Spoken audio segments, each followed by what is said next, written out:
আসসালামু আলাইকুম। Hello everyone, আজকে আমি শেয়ার করব viral glowing skin home remedy, যার সাহায্যে আপনি সহজে গ্লোয়িং স্কিন পেতে পারবেন বা how to get fair skin at home, ঘরে বসে কীভাবে ফর্সা ত্বক পেতে পারবেন। আর এর জন্য আমি একটা দই দিয়ে আপনাদের রূপচর্চা শেয়ার করব, যেইভাবে দই ব্যবহার করে আপনি খুব সহজেই কিন্তু আপনার ত্বকে দাগছোপ দূর করতে পারবেন। মাত্র 15 দিন ব্যবহার করে দেখেন। তো চলুন দেখে নিচ্ছি কীভাবে তৈরি করতে হবে how to make brightening gel, যেটা আপনার স্কিনকে ব্রাইট করবে।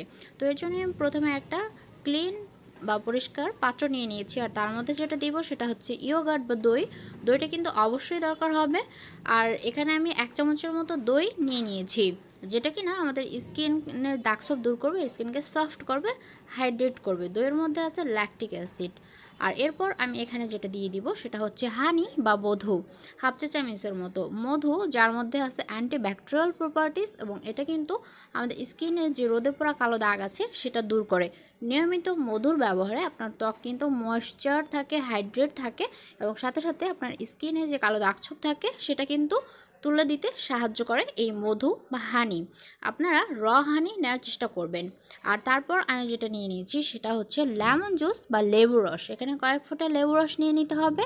আর লেবু রস, যেটা কিনা ন্যাচারাল ব্লিচিং এজেন্ট আছে, আমাদের স্কিনে যে জেদি কালো দাগছোপ আছে সেটা দূর করে আমাদের স্কিন টোনকে ফেয়ার করতে বা ব্রাইট করতে সাহায্য করে, স্কিনের দাগছোপকে তুলে দিতে সাহায্য করে।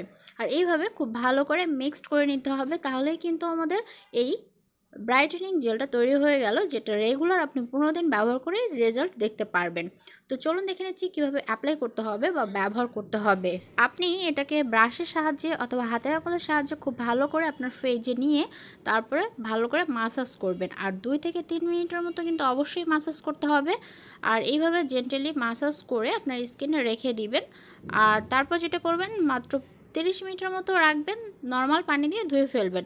আপনি জাস্ট 15 দিন এইভাবে করে দেখেন, আপনার স্কিনে যে দাগছোপ থাকবে সেগুলো চলে যাবে, আর সাথে সাথে আপনার স্কিন কিন্তু গ্লাস স্কিন হয়ে যাবে, একদম চকচকে ফর্সা।